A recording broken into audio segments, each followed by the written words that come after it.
To become a naturalized United States citizen takes more than just an application and an oath. It requires the passing of a test. Now, out of 128 possible questions, 20 are randomly chosen for each test. For an applicant to pass the test, they must correctly answer 12 of the 20 questions chosen for them.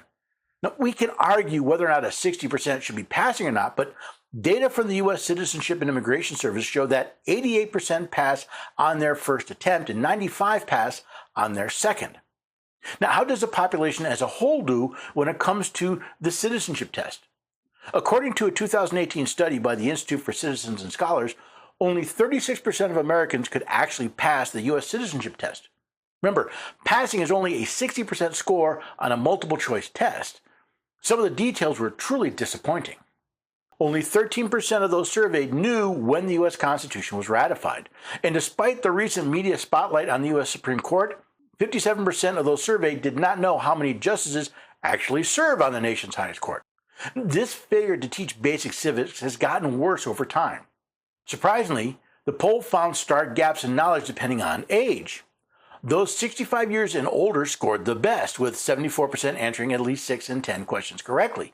For those under the age of 45, only 19% passed the exam, with 81% scoring a 59% or lower.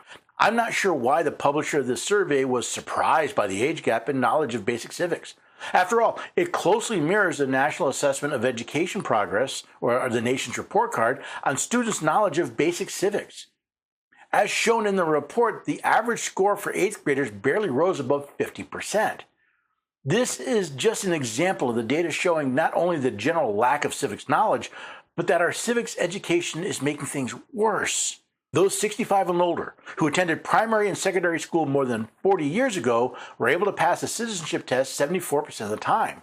Meanwhile, those under 45 attending school less than 30 years ago could only pass 19% of the time. Something significantly changed in the 20-year gap between those two groups.